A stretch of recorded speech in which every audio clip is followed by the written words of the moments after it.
जय श्री कृष्णा। आइए जानते हैं जितिया या जीवित पुत्री का व्रत कब है। जाने नहाय खाए, पूजा मुहूर्त, व्रत नियम और पारण का टाइम। हिंदू धर्म में जितिया व्रत का विशेष महत्व है। इस दिन महिलाएं संतान प्राप्ति और उनकी मंगल कामना के लिए जीवित पुत्री का व्रत रखती हैं। मान्यता के अनुसार जितिया का व्रत 3 दिन तक चलता है।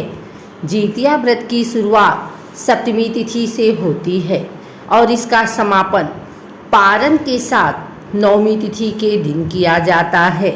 जितिया व्रत अश्विन मास की कृष्ण अष्टमी तिथि को रखा जाता है। अष्टमी की तिथि पर पूरे दिन निर्जल व्रत रखा जाता है। इस दिन जीमूत वाहन के पूजन का विधान है। इस साल जितिया व्रत 6 अक्टूबर 2023 दिन शुक्रवार को रखा जाएगा।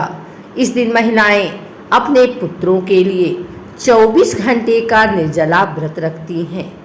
आइए जानते हैं जितिया व्रत और पूजा विधि से जुड़ी पूरी जानकारी।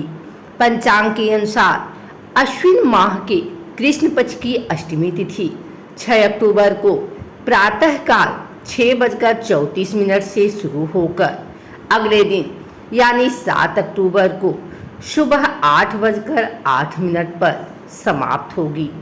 सनातन धर्म में उदया तिथि मान है, इसलिए 6 अक्टूबर को जितिया व्रत मनाया जाएगा।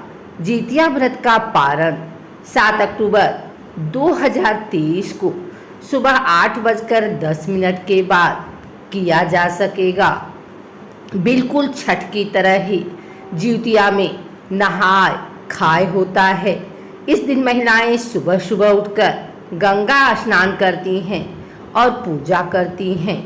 अगर आपके पास आस-पास में गंगा नहीं है तो आप सामान्य स्नान कर भी पूजा का संकल्प ले सकती हैं। नहाय खाए के दिन सिर्फ एक बार ही भोजन करना होता है। जितिया व्रत का नियम क्या है? छठ के व्रत की तरह ही जितिया व्रत से एक दिन पूर्व नहाय खाए किया जाता है। इसमें व्रती स्नान आदि और पूजा पाठ के बाद भोजन ग्रहण करती हैं और अगले दिन निर्जला उपवास रखती हैं। इसीलिए नियम के तहत नहाय खाए के दिन भूल कर भी लहसुन प्याज, मांसाहार या तामसिक भोजन नहीं करना चाहिए। हालांकि कुछ महिलाएं मछली खाने के बाद जितिया व्रत रखती हैं। जितिया मिथिलांचल की नेपाली विवाहित महिलाओं और पूर्वी और मध्य नेपाल की थारू महिलाओं का एक महत्वपूर्ण त्यौहार है। जितिया व्रत अपने पुत्रों की सलामती और लंबी उम्र के लिए किया जाता है। यह आमतौर पर अश्विन कृष्ण अष्टमी को प्रदोष काल में किया जाता है। जितिया में जीमूत वाहन भगवान की पूजा प्रदोष काल में की जाती है। जीवित पुत्रिका का व्रत कैसे करते हैं? जितिया व्रत के पहले दिन महिलाएं सूर्योदय से पहले जागकर स्नान करके पूजा करती हैं और फिर एक बार भोजन ग्रहण करती हैं। उसके बाद पूरा दिन निर्जला व्रत रखती हैं। इसके बाद दूसरे दिन सुबह सवेरे स्नान के बाद महिलाएं पूजा पाठ करती हैं और फिर पूरा दिन निर्जला व्रत रखती हैं। व्रत के तीसरे दिन महिलाएं पारण करती हैं। नहाय खाए से शुरू होकर व्रत और पारण के बाद जितिया का व्रत पूरा होता है। इस व्रत में अन्न जल का त्याग कर माताएं संतान की दीर्घायु, आरोग्य और सुखमय जीवन की कामना के लिए व्रत रखती हैं। जितिया में जीमूत वाहन भगवान की पूजा प्रदोष काल में की जाती है। जितिया व्रत में क्या क्या खाना चाहिए?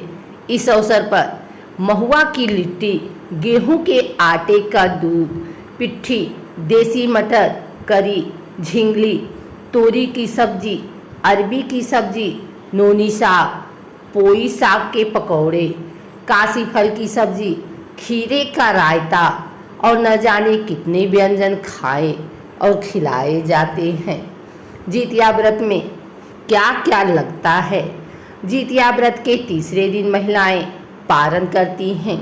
सूर्य को अर्घ्य देने के बाद ही महिलाएं अन्न ग्रहण कर सकती हैं। मुख्य रूप से जितिया पर्व के तीसरे दिन झोर भात, मरुआ की रोटी और नोनी का साग खाया जाता है। अष्टमी को प्रदोष काल में महिलाएं जीमूत वाहन की पूजा करती हैं। अगर आपको हमारी वीडियो अच्छी लगी हो तो इसे लाइक करें, कमेंट करें, शेयर करें। हमारे चैनल को सब्सक्राइब करके बेल नोटिफिकेशन ऑल पर सेट कर लें ताकि आगे आने वाली वीडियो सबसे पहले आप तक पहुंच सके। धन्यवाद।